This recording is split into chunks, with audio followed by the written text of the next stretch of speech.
अस्सलाम वालेकुम नाज़रीन, सिंध टीवी न्यूज़ जे प्रोग्राम कराची डायरी में आऊं आहियां जो मेज़बान बशीर संजरानी। नाज़रीन, अॼु पाण ॻाल्हि ॿोल कंदासूं पाकिस्तान पीपल्स पार्टीअ जी। त पाकिस्तान पीपल्स पार्टी सिंध में 3 भेरा जेका आहे उहा हुक्मरानी कई आहे। 15 सालनि ताईं हू सिंध असेंबलीअ में उन्हनि जा जेके आहिनि मेंबर्स बि रहिया ऐं उन सूबाई वज़ीर बि रहिया आहिनि। 15 सालनि ताईं उन्हनि सिंध ते हुक्मरानी कई आहे। केतिरे हद ताईं सिंध खे डिलीवर करे पिया आहिनि। रोड रस्ता केतिरे हद ताईं जेको आहे सो उहे जुड़ी सघिया आहिनि। हर जेको आहे सो बजट जेका हर साल जो ईंदी हुई, उन्हनि 15 सालनि में जेका बजट आई आहे केतिरे हद ताईं उहा अवाम जे मथां ख़र्च कई वई आहे, केतिरे हद ताईं जेके आहिनि उहे असांजा इदारा बहितर थी सघिया आहिनि। अॼु इहो सवाल खणी करे पाकिस्तान पीपल्स पार्टी जे चूंडियल नुमाइंदनि सां ऐं मुख़ालिफ़ धुर मेंबरनि सां त उन्हनि जो छा चवणु आहे। ॾिसो, जेको मुख़ालिफ़ धुर आहिनि उहे जेकॾहिं इहो मुख़ालिफ़त वारो चश्मो लाहे करे हक़ीक़त पसंदी सां ॾिसंदा त सिंध में रोड रस्ता बि ठहिया आहिनि ऐं ॾाढा बहितरीनु कम्युनिकेशन सिस्टम ठहियो आहे।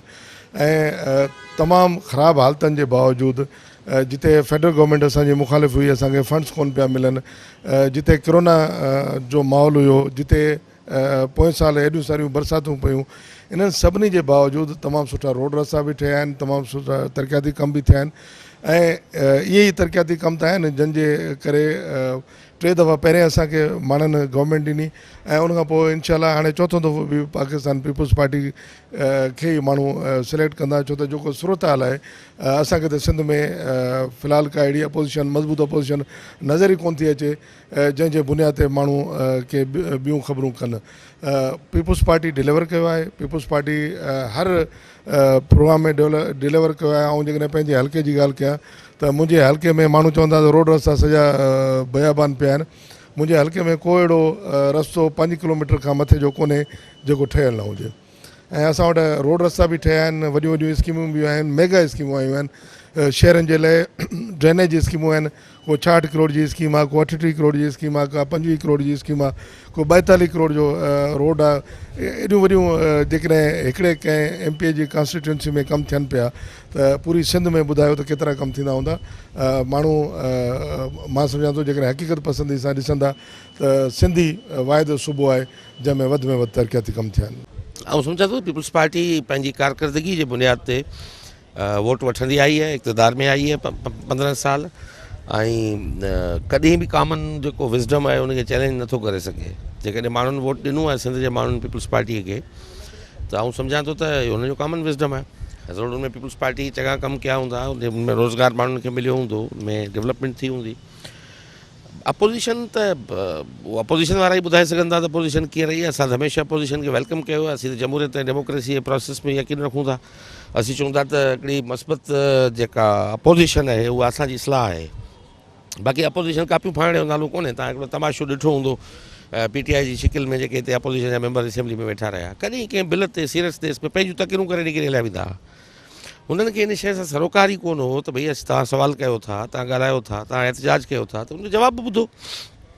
सो आउं सम्झां थो त उहो दौरु हाणे हिकिड़ो जेको हिकिड़ो बदतमीज़ी जी सियासत जो हिकिड़ो बुनियाद जे रखियो उन जो हाणे ख़ात्मो थी चुको आहे। ऐं बहितर अपोज़िशन ई बहितर जमहूरियत जी ज़मानत थी सघे थी। बहितरीनु टेन्योर रहिया आहिनि। पाकिस्तान पीपल्स पार्टी कमु कयो आहे ऐं माण्हू सिंधी माण्हू सां सिंध में प्रोजेक्ट्स ॾिसो, रस्ता ॾिसो, रोड ॾिसो, अस्पतालूं ॾिसो, एग्रीकल्चर में ॾिसो, एनर्जी में ॾिसो, जिथे किथे वॾे पैमाने ते कमु थियो आहे। ऐं मां सम्झां थो त इहो हिकिड़ो सुठो टेन्योर रहियो आहे पाकिस्तान पीपल्स पार्टी जो, जंहिंमें 15 साल इहे रहिया आहिनि। माण्हुनि जा मसइला हल थिया आहिनि ऐं मसइला वाक़ई बेइंतिहा घणा आहिनि। ऐं प्लस पोयों जेको बोर्ड आई त हुन में अञा असांजा वसाइल जा मसइला थी पिया, पर इनशाला थींदो। ऐं प्लस इहा असेंबली पंहिंजो किरदारु पूरो कंदी रही, बहितरीनु तरीक़े सां कंदी रही, कानून बि पास थिया। अपोज़िशन जो रवैयो नेगेटिव रहियो 4 साल। हे हाणे अची करे भॼी विया आहिनि, नथा अचनि, मुंहुं नथा ॾियनि कानून खे ऐं लीगली अची मुंहुं ॾियनि। कल्ह बि CM साहिबु चयो आहे वाह अगरि लीडर ऑफ अपोज़िशन खे असां त कुझु कोन कयो आहे, अगरि ॾोह कयो अथई त हुनखे मुंहुं ॾियणो पवंदो। ॿिया सभु ॾियनि था पिया त हाणे हे मथां त कोन लही आया आहिनि। त मां सम्झां थो त हुनजो नेगेटिव रोल रहियो जेसिताईं PTI हिन में हुई।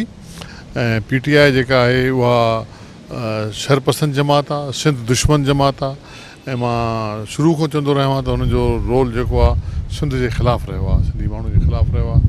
ॾिसो मुंहिंजे ख़्याल में त उनजा बहितरीन जेके जज आहिनि, पाकिस्तान पीपल्स पार्टी केतिरो कमु कयो आहे, केतिरो परफॉर्म कयो आहे, केतिरो डिलीवर कयो आहे, केतिरी माण्हुनि जी ख़िदमत कई आहे, उनजो बहितरीन जज जेके आहिनि से आऊं तव्हां पीपल्स पार्टी या ॿियो केर बि न, पर ख़ुदि सिंध जी आवाम आहे। ऐं असांखे यकीन आहे त असां जेका सिंध जे माण्हुनि जी ख़िदमत कई आहे ऐं उहो सिंध जे माण्हुनि जो फ़ैसिलो जेके ईंदड़ इलेक्शन्स में आहिनि उहे फ़ैसिला ईंदा रहंदा आहिनि। उहे 2018 जी इलेक्शन में बि आयो, उहो हींअर लोकल बॉडीज़ जे इलेक्शन में बि आयो, वरी जेके 2023 जूं इलेक्शन्स आहिनि इनशाला उन में साबित कंदो त सिंध जे अवाम जी पाकिस्तान पीपल्स पार्टी केतिरी ख़िदमत कई आहे। ॾिसो जनरली अगरि असीं ॾिसूं त ओवरऑल पूरे पाकिस्तान जी सूरत हाल तव्हांजे साम्हूं आहे।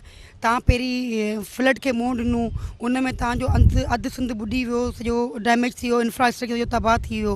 उन खां पोइ अगरि तव्हांखे यादि हुजे त कोविड अची वियो, जेको सभिनी हंधि खे मतिलबु तव्हांजो पूरो सिस्टम ई बीह रहियो, पूरी दुनिया जी सिस्टम कोलैप्स थी वियो।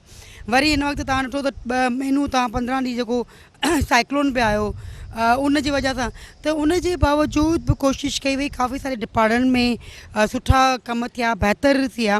असीं अगरि चवंदा त चवंदा त बसि सिंध हुकूमत छा आहे, सिर्फ़ु 2-3 हेल्थ प्रोजेक्ट कया आहिनि, पर इहे अचीवमेंट आहिनि। अगरि तव्हांजो को माण्हू वञे थो जिते 40-50 लख रुपया ख़र्च थिए, उते तव्हांजो फ्री ऑफ कास्ट अगरि इलाज थो थिए त इहे अचीवमेंट आहिनि तव्हांजा। तव्हांजे एजुकेशन में बहितरी आई आहे, तव्हांजे टीचर्स खे लाइसेंस ॾियणु, ट्रेनिंग ॾियणु, तव्हांजे स्कूल जेके बंदि आहिनि उनखे खोलणु, 60,000 खां वधीक तव्हांजे टीचर्स जेके आहिनि उहो तव्हांजे साम्हूं आहे। त थर्ड पार्टी खां तव्हांजी करायो सिस्टम, त शयुनि खे बहितर गवर्नमेंट कयो आहे, करे पई। पर ईअं चवण त तव्हां सिर्फ़ु घर खे ॾिसो, अगरि 10 ॾींहं तव्हां घर बंदि करे वञो त तव्हांजो घर सॼो मिटी धूड़ थी वियो, सफ़ाई ज़रूरु हूंदी, त ऑटोमेटिकली जेके शयूं ईंदियूं उनखे तव्हां हिकु दफ़ा रोड ठाहे छॾियो, 3 सालनि 4 सालनि ताईं तव्हां उनजे लाइ छा रिपेयर मेंटेन न रखंदा त ऑटोमेटिकली उहो टुटी वेंदो। शयूं आहिनि जिन खे बहितर करण जी ज़रूरत आहे, जेके बहितर उनखे एप्रिसिएशन करणु खपे, ऐं जिन में ज़रूरत आहे उन्हनि बिल्कुलु करणु खपे। ज़रूरत आहे तव्हांखे, माण्हुनि खे उमेदूं आहिनि, 15 साल पाकिस्तान पीपल्स पार्टी खे मिलिया आहिनि ऐं पावर मिलियो आहे तव्हांखे। देखिए, कारकर्दगी पीपल्स पार्टी की देखनी है तो पीपल्स पार्टी के जो अपने वज़ीर हैं उनके हलके में किसी एक यूसी में जाके देख लें। अगर उस यूसी में बुनियादी सहूलियात हैं, जीने और मरने की सहूलियात हैं, साफ़ पानी है, कचरा नहीं है, तालीम है, सेहत है गरीब को, तो फिर हम समझते हैं पीपल्स पार्टी ने बड़ा अच्छा काम किया होगा। लेकिन पूरे सूबे में इतने पैसे खर्च करके, यानी कि कोई 12-13 हज़ार अरब रुपए खर्च करके, आज भी वज़ीर अगर फ्लोर पे खड़ा होकर ये कहे कि इंटीरियर सिंध के हालात ख़राब हैं, तो फिर वो अपना इक़बाल जुर्म कर रहा है। वो हमें नहीं बताए, क्योंकि जो हालात ख़राब हुए हैं ये तो हुक्मरानों की वजह से ख़राब हुए हैं। और आज तक हमारी इंटीरियर सिंध में गोट की इंडस्ट्री हमारी नहीं बनी, लाड़काना हमारा क्यों नहीं बना, खैरपुर क्यों नहीं बना, जैकाबाद में आज तक गंदा पानी क्यों आ रहा है, ये सवाल तो हमें हुक्मरानों से करना है। तो मेरा ख्याल है पीपल्स पार्टी वोट तो ले रही है, क्योंकि शायद सिंध के लोगों के पास दूसरा कोई ऑप्शन नहीं है। लेकिन जिस दिन सिंध के लोगों के पास कोई जेन्युइन ऑप्शन आएगा जो सिंध की सरजमीन से ही उठेगा, तो फिर पीपल्स पार्टी को मुश्किल हो। 15 सालों में चंद साल हम रहे हैं, शुरू के 2008 के ज़माने की बात है ये। मैं तो बार बार ये कहता हूँ कि 15 सालों से हुकूमत होने के बावजूद, 15 सालों से तवातुर के साथ हर शोबे में बजट बढ़ाने के बावजूद शहर का हाल ये है कि शहर में एक बूंद पानी मौजूद नहीं है। 15 सालों से ये हुकूमत कर रहे हैं, अब तो इन्होंने जाली मेयर भी लेकर आ गई है। उसके बावजूद अब अभी भी मैं चलो मेयर आ गए ना, अब तो हमसे कहते हैं कि पानी तो दे दो शहर के लोगों को, पानी मुयसर नहीं है लोगों को, सड़कें तालाब बन गई हैं। तो ये जितना भी कह दें, जितना भी बोल दें वो कह सकते हैं इस बात के बारे में कि ये इनकी आंखों में दीद नहीं है, ये कुछ नहीं करना है इनको अपने जो बैंक बैलेंस है उसको बढ़ाना है। उसी को बढ़ाने के लिए खिदमत का जज्बा इनके अंदर मौजूद नहीं है। हुकूमत और बादशाहत का जज्बा मौजूद है, और बादशाहत का जज्बा जहाँ भी होता है उनको तबाही बर्बादी होनी है। ऐसा नहीं है कि शहर के लोग और सूबे के लोग सोए हुए हैं, जागे हुए हैं और जाग रहे हैं। और इंशाल्लाह एक वक्त आने वाला है, बहुत जल्द वो वक्त आएगा जब ये सब कुछ लपेट दिया जाएगा, और ये बहुत जल्द आने वाला है। इलेक्शन का साल है। इनका कहना है कि देखें 2008 से अभी तक दिन ब दिन जो MPs MNs की कैपेसिटी बढ़ती जा रही है, इसका मतलब है अवाम हमें लाइक कर रहा है, तो हम असेंबलियों में बढ़ चढ़ के आ रहे हैं। और इस दफ़ा मेयर भी जियाला बन गया। 2018 में भी एक जमात आई थी, 2018 में भी एक जमात आई थी जिसे पूरे पाकिस्तान में एकदम हलचल मचा दिया था। देखें, हम तो गुज़िश्ता 10 सालों से अपोजिशन में रहे हैं सिंध में। आपको इनकी कारकर्दगी को अगर जांचना है इम्पार्शल होकर, मेरे नुक्ता नज़र को एक तरफ रख कर, तो अब ऑडिटर जनरल की हर साल की रिपोर्टें उठा लें, कितने अरबों रुपए की करप्शन है। दूसरी तरफ मुस्लिम हानी सुप्रीम कोर्ट के जो जज थे, उनका जो कमीशन था, उनकी रिपोर्ट्स देख लीजिए। उसके ज़रिए आपको उन्होंने तो यहाँ तक कह दिया कि आप देहातों से मुंतखब होकर आए, आपने सिंध के शहरों को देहातों में तब्दील कर दिया।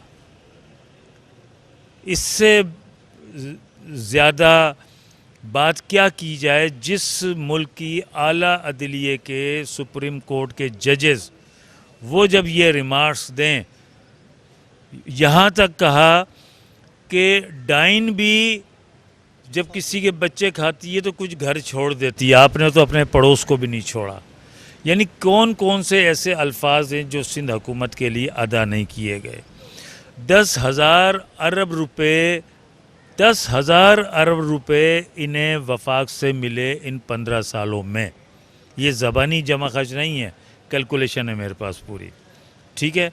अगर ये 10,000 रुपये इन 15 सालों में, 10,000 अरब रुपए 15 सालों में सिंध में लगते, आज सिंध की यह हालत होती।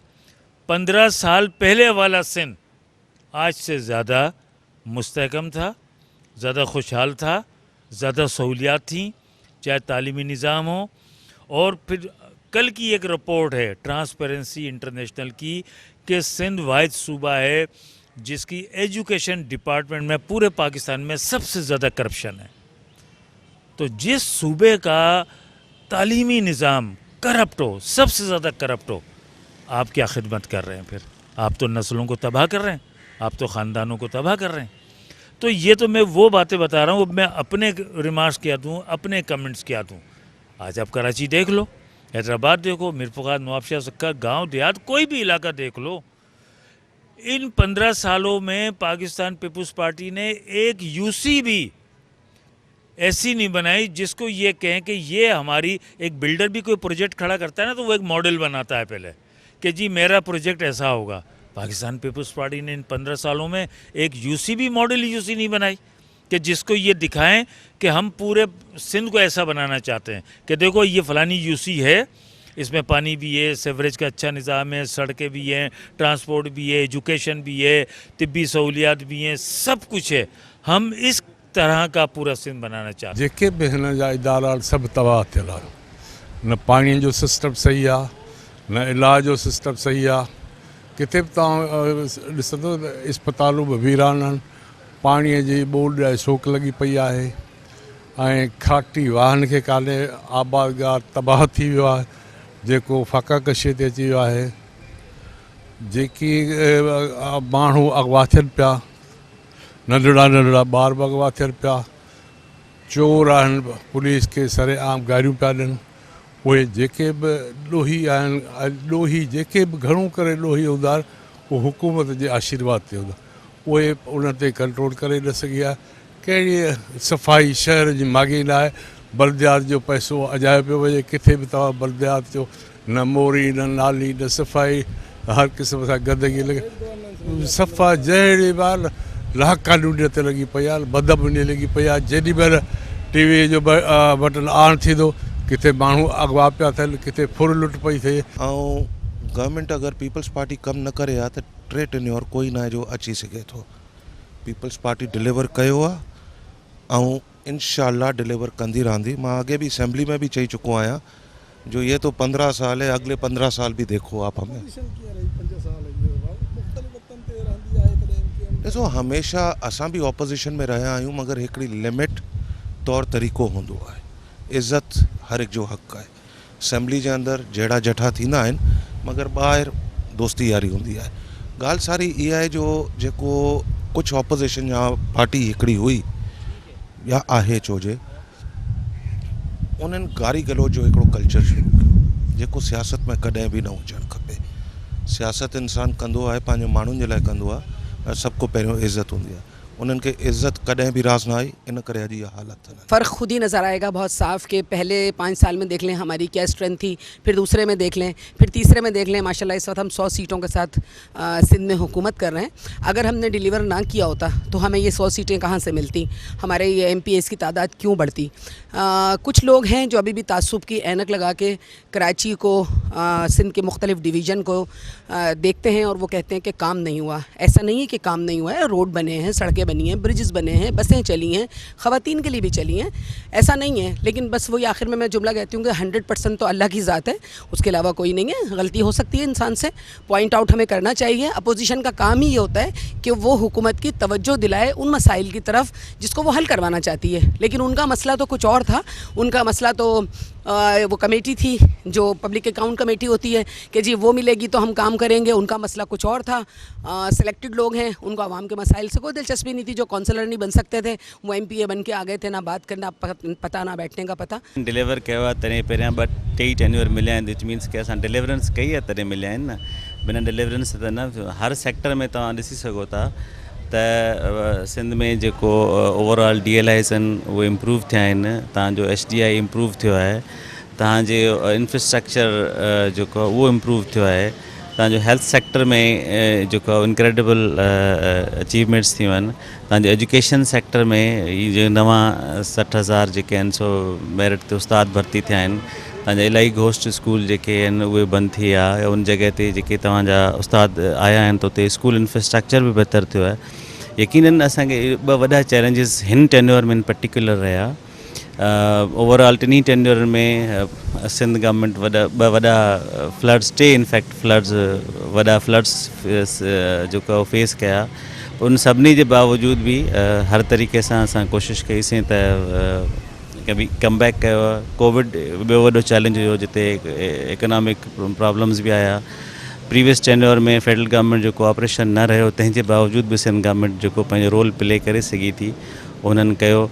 सो ओवरऑल अल्हम्दुलिल्लाह असां तमामु सुठी होप सां गॾु सिंध जे माण्हुनि वटि वरी वेंदासीं। अनफॉर्चुनेट आहे यकीनन असांजा दोस्त पहिरियों दफ़ो असेंबली में आया एंड उन्हनि जी जेका लीडरशिप हुई, उन्हनि जी जेका उन्हनि खे ट्रेनिंग मिलियल हुई उहा इलाही जेका असांखे उन तरीक़े सां जेको अपोजिशन जो रोल जहिड़े तरीक़े सां प्ले थियणु खपे हा।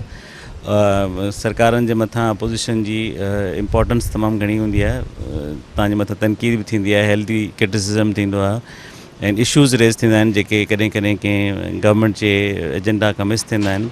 सो अनफॉर्चुनेट उहे सिर्फ़ु ॻाल्हि गलोच ताईं महदूद रहिया, को प्रॉपर सुठे नमूने सां मिसाल स्टैंडिंग कमेटीज़ में न आया, पब्लिक अकाउंट्स कमेटी में न आया ऐं ॿिया जेके रिलेवेंट फोरम्स आहिनि उन फोरम्स जे ते असां अपोजिशन जो किरदारु हुननि प्ले न कयो। यस, कुझु अपोजिशन जे दोस्तनि प्ले कयो बट लेजिस्लेशन में हुननि जो कोई एतिरो इम्पोर्टेंट रोल न रहियो। अपोजिशन ही नहीं है ना, कोई अपोजिशन के पास इश्यूज रहते हैं, आवाम की फलाह बहबूद के लिए कुछ होता है, इनके पास तो एजेंडा ही अलग।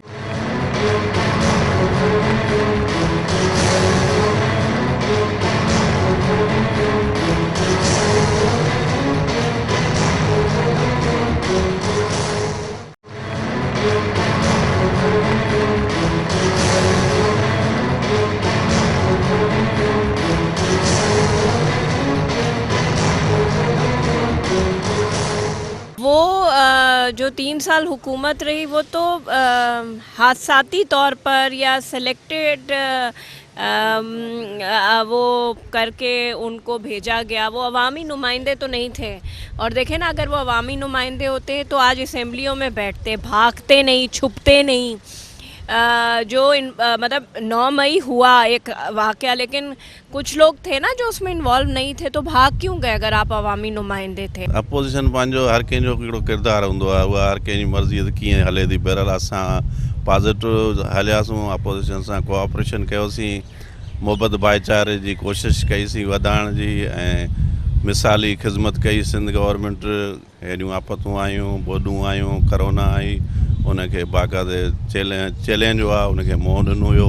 असांजी लीडरशिप ख़ासि करे इंट्रस्ट वरिती, असांजे चीफ मिनिस्टर साहब सभु मसइला हल कराया। एक्चुअली छा आहे 15 साल तव्हां ॾिठो हूंदो त पहिरियां 2008 खां वठी 13 ताईं पाकिस्तान पीपल पार्टी वरी 13 खां वठी 18 ताईं वरी 18 खां 23 ताईं कारकर्दगी बहितर रही आहे। इन करे पाकिस्तान पीपल पार्टीअ 2008 खां 13 में वोट ज़िदा कया आहिनि ऐं सीटूं जजूं कयूं आहिनि, 13 खां 18 में जजूं कयूं आहिनि। इंशाअल्लाह ताला मुंहिंजे ख़्याल में इहा ई कारकर्दगी बहितर रही त 23 में पाकिस्तान पीपल पार्टी सोबत थींदी।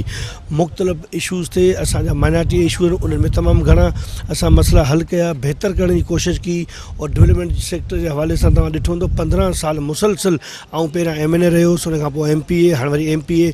मूं पंहिंजी हिस्ट्रीअ में 55 साल जी उमिरि में एतिरी डेवलपमेंट पाकिस्तान में न ॾिठी, ख़ासि करे सिंध में। ऐं सिंध प्रांत जी ॻाल्हि कंदुसि, सिंध में मुंहिंजे ज़िले जामशेर में पाण ॿुधाईंदुसि तमामु घणी डेवलपमेंट थी। नौकरियुनि जे हवाले सां बि कंहिं बि सियासी पार्टीअ कॾहिं नौकरियूं एतिरियूं कोन ॾिनियूं। 2008 खां 13 ताईं जेके असां पाकिस्तान पीपल पार्टी जे प्लेटफॉर्म ते जेके असां नौकरियूं ॾिनियूं, इहो बि पाकिस्तान पीपल पार्टीअ जी ऐं सम्झां थो बहितर कारकर्दगी आहे।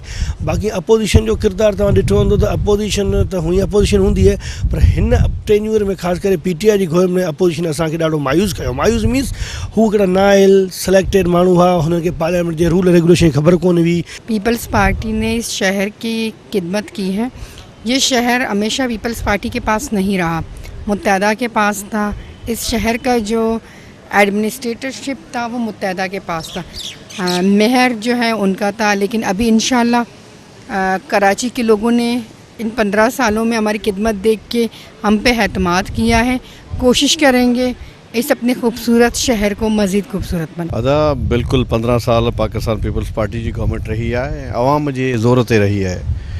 हमेशा पीपल्स पार्टी इन में ही बिलीव किया है त अवामी ताक़त सां ही हुकूमतूं ठहंदियूं आहिनि, ऐं पीपल्स पार्टी भी उन मंशूर ते कमु कंदे इन सूबे जी ख़िदमत कई आहे। इन ख़िदमत जे नतीजे में अवाम असांखे हमेशा वोट बि ॾींदी आहे ऐं असांजे नुमाइंदनि खे चूंडे ऐवाननि ताईं पुॼाईंदी आहे। पोयनि 5 सालनि जी कारकर्दगी तव्हांखे ॿुधाईंदो हलां त तमामु बहितरीनु कारकर्दगी रही डेवलपमेंट सेक्टर में। ऐं हिते तमामु वॾा वॾा मनसूबा कराया विया सिंध गवर्नमेंट, ऐं जेके त हिकिड़ा जीअं असांजो गंबड़ जी आहे हॉस्पिटल, जेम्स हॉस्पिटल आहे, ऐं कंदकोट घोटकी ब्रिज तमामु वॾो मनसूबो आहे जेको हली रहियो आहे, इंशाल्लाह कंप्लीशन जी तरफ़ वञे पियो। कैडेट कॉलेज मुंहिंजे ज़िले में करमपुर मुंहिंजे मरहूम वालिद जो हिकिड़ो ख्वाबु हो, उहा ठही तयारु थी ऐं हाणे उते स्टूडेंट्स पढ़नि था। उन खां अलावा कराची जा बेतहाशा मनसूबा, वाटर फिल्ट्रेशन प्लांट्स थर पार्कर में, ऐं उन खां अलावा काफ़ी शयूं जेके रोबोटिक्स सर्जरी जेका असां वटि हिते फैसिलिटी आहे, दुनिया में इहा फ्री ऑफ कॉस्ट कोन्हे। इन जे लाइ तमामु वॾी अख़राजात ऐं तमामु वॾो ख़र्चो करिणो थो पए। काफ़ी रोड्स ठहिया, काफ़ी हॉस्पिटल्स नेटवर्क ठहियो, ऐं पंहिंजो वाटर सप्लाई स्कीम्स, ऐं उन खां अलावा लोकल गवर्नमेंट जी तरफ़ां काफ़ी पार्क्स कराची शहर में, हैदराबाद शहर में। ऐं हाणे तव्हां ॾिठो त इलेक्टेड असांजा चेयरमैन्स ऐं मेयर्स इलेक्ट थी आया आहिनि, ऐं इंशाल्लाह उहे हाणे जीअं हे असेंबलियूं पंहिंजो मुद्दो कंदियूं पूरो, त हू पंहिंजी हिन सीट्स ते हूंदा ऐं वेठा आहिनि, ऐं उन्हनि खां उमेद हूंदी आवाम खे, ऐं हू पंहिंजो कमु ऐं डिलीवर कमु कंदा। त मां सम्झां थो पाकिस्तान पीपल्स पार्टी पोयनि 5 सालनि में तमामु सुठा कम कया आहिनि, ऐं उनजो नतीजो तव्हां ईंदड़ इलेक्शन में ॾिसंदव त उनखे सुठी हिकिड़ी वोट भी मिलती। बड़ी कोशिश की है लोगों ने कि इत्तेहाद बनाएं पीपल्स पार्टी के ख़िलाफ़, और एक फ़ेक प्रोपेगेंडा करें कि पीपल्स पार्टी डिलीवर नहीं करती। लेकिन आपने देखा कि अल्हम्दुलिल्लाह पहले ही कहा जाता था कि हम कराची के अलावा बाकी पूरे सिंध के अंदर हमें वोट मिलते हैं, कराची में नहीं मिलता। लेकिन लोकल बॉडीज़ इलेक्शंस ने इस बात की भी नफ़ी कर दी कि हमने भरपूर तरीके से कराची में हमें वोट मिला, और अल्हम्दुलिल्लाह हमारा अब एक जाला एक मेयर है। पीपल्स पार्टी ने डिलीवर किया। ये वाहिद जमात है जो लोगों के दुख सुख में उसके साथ खड़ी है, लोगों को नौकरियां भी देती है, रोज़गार भी देती है, लोगों की तकलीफ़ में उनके साथ भी खड़ी हो, चाहे वो कोविड हो चाहे वो सैलाब हो। पीपल्स पार्टी वो वाहिद जमात है जो खड़ी रही है और लोगों की मदद करी है, लोगों की मदद पे पहुंची है। हमारा एक एक नुमाइंदा, एक एक MPA, एक एक पार्टी का वर्कर खड़ा था इस मुश्किल हालात में।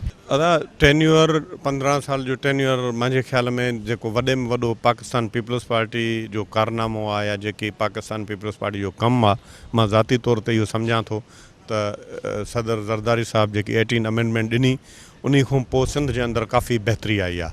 बहितरी इन सेंस इन में आई आहे त जेको रोड जो इंफ्रास्ट्रक्चर हो बिल्कुलु पूरे सिंध जो ख़तम हो, छाकाणि त पैसा आया इन जे करे इंफ्रास्ट्रक्चर पूरे सिंध जो रोडनि जो तमामु बहितरु थियो आहे। ऐं उन खां पोइ जेके असांजी एजुकेशन जे हवाले सां मां जेकी या तव्हांखे ॿुधायां त जेके यूनिवर्सिटीज़ जेके क़ाइमु थियूं हिन 15 सालनि जे अंदरि, जेके पहिरियों यूनिवर्सिटीज़ हूंदियूं अदा उहे यूनिवर्सिटियूं ईअं हूंदियूं त जनरल यूनिवर्सिटी हूंदी, उन मां ई तव्हां डिग्री वठी सघंदा हुआ MBBS जी, उन मां डिग्री वठी सघंदा हुआ तव्हां इंजीनियर जी, उन मां डिग्री वठी सघंदा हुआ तव्हां जेको LLB कंदो ग्रेजुएट। त पाकिस्तान पीपल्स पार्टी पहिरियों दफ़ो इन सिंध असेंबली मां इहो बिल पास कयो त मेडिकल यूनिवर्सिटी अलहदा ठाही 2008 वारे टेन्यूअर में। अहिड़ी तरह पाकिस्तान पीपल्स पार्टी इन कानून पास करे इंजीनियरिंग यूनिवर्सिटी ठाही ऐं उन खां पोइ लॉ यूनिवर्सिटी ठाहियूं। ऐं पाकिस्तान जे अंदरि इहे मां सम्झां थो त जेके आहिनि इहे नई शइ ऐं पूरे पाकिस्तान पोइ इन खे फॉलो कयो। ऐं इहा बि कोशिशि कई आहे त हर डिस्ट्रिक्ट लेवल ते कैडेट कॉलेज असां ठारायूं। असां इन टेन्यूअर जे अंदरि मूंखे इहा ख़ुशी थिए थी त असां 2 डिस्ट्रिक्ट जेके असांजी अॻे हिकु डिस्ट्रिक्ट ई डिस्ट्रिक्ट कशमोर ऐं डिस्ट्रिक्ट जैकाबाद, हाणे 2 डिस्ट्रिक्ट थियूं आहिनि। डिस्ट्रिक्ट कशमोर जी करमपुर कैडेट कॉलेज अलहमदुल्ला इन अरसे में मंज़ूर थी हली वई आहे ऐं जैकाबाद कैडेट कॉलेज जो अलहमदुल्ला कमु हलंदड़ आहे। अहिड़ी तरह जेकॾहिं तव्हां हेल्थ जो मां चेयरमैन रहियुमि, मूंखे ॿियो टेन्यूअर आहे, हेल्थ में बि असां वॾा बिल पास कयासीं ऐं हेल्थ खे बहितर करण जे लाइ तमामु घणा उपाउ वरितासीं। मां सम्झां थो त वॾे में वॾी जेकी असांजी कामयाबी आहे, जेको वॾे में वॾो कमु आहे, बेनज़ीर ट्रामा सेंटर आहे। उन जी नाज़रीन, बिल्कुलु कराची डायरीअ में अॼु पाण सिंध असेंबलीअ में हुकूमत तोड़े मुखालिफ़ धुर मेंबरनि सां पाण ॻाल्हि ॿोल कईसूं। ख़ासि करे पीपल्स पार्टी जेका 15 सालनि खां सिंध में हुक्मरानी करे पई, केतिरे हद ताईं जेको आहे सो डिलीवर करे सघी आहे। हुकूमती धुर मेंबरनि जो चवणु आहे त जॾहिं बि इलेक्शन थी आहे 5 सालनि खां पोइ त पीपल्स पार्टी जे मेंबरनि में वाद थी आहे। इन मां साबित थिए थो त सिंध जो अवाम पीपल्स पार्टीअ खे लाइक करे थो ऐं केतिरा ई प्रोजेक्ट जेके आहिनि उहे पीपल्स पार्टी ॾिना आहिनि। पर हिन जेके गुज़िरियल 5 साल आहिनि उन्हनि में कोरोना हुई, ॿियूं जेके वबाऊं आयूं, ॿोॾ आई, जंहिंजे करे परेशानीअ जो मुंहुं ॾिसणो पियो। हिन वक़्तु सिंध हुकूमत जेको आहे, कराची जो मेयर जेको आहे उहो जियालो अचण करे वधीक हू महिनत कंदा ऐं ईंदड़ जेका हुकूमत हूंदी उन्हनि जी दावा आहे त उहा बि पाकिस्तान पीपल्स पार्टी जी हूंदी, जियालनि जी हूंदी। जॾहिं त मुखालिफ़ धुर मेंबरनि सां पाण ॻाल्हि ॿोल कईसूं, उन में MKM हुजे, GD हुजे, उन्हनि जो चवणु आहे त 15 सालनि जी कारकर्दगी पीपल्स पार्टीअ जी निल बटा निल आहे। के बि तरक़ियाती कम न थिया आहिनि। जॾहिं त 10,000 अरब जी जेका बजट आई आहे 15 सालनि में, उहा किथे ख़र्च थी आहे ही ॿुधाइण जे लाइ तयारु न आहिनि। हिन वक़्तु बि पाणीअ जी शदीद खोट आहे, बिजली जेका आहे उहो इन इलाइक़नि में न आहे। सिंध जे मुख़्तलिफ़ शहरनि में का अहिड़ी हिकिड़ी UC न आहे जंहिंखे पाण मॉडल UC चई सघूं था पिया। मुखालिफ़ धुर मेंबरनि जो इहो बि चवणो त पीपल्स पार्टी सवाइ अंगनि ऐं अखरनि जे ॿियो कुझु बि नथी करे सघे। हिननि खां हुकूमत जेका उहा संभले नथी ऐं धांधलीअ जे बुनियाद ते हर दफ़े जेको आहे सो सोभ हासिलु करण खां पोइ सिंध असेंबलियुनि में अचनि था, तक़रीरूं त थियनि थियूं, पर कमु न आहे ऐं उन ते को बि अमल जेको आहे उहो नथो थिए। बहरहाल पीपल्स पार्टी 15 साल हुक्मरानी कई आहे। हाणे जेकॾहिं ईंदड़ चूंडुनि में केरु जेको आहे सो हिन सिंध असेंबली में ईंदो, कहिड़ा मेंबर्स ईंदा, केतिरे हद ताईं सिंध जी राजधानी वारो शहर कराची तोड़े मुख़्तलिफ़ ज़िला जेके आहिनि उहे डेवलप थींदा। कराची डायरी जे अॼोके प्रोग्राम में पंहिंजे मेज़बान बशीर संजराणी खे ॾींदा इजाज़त। अल्लाह भाई।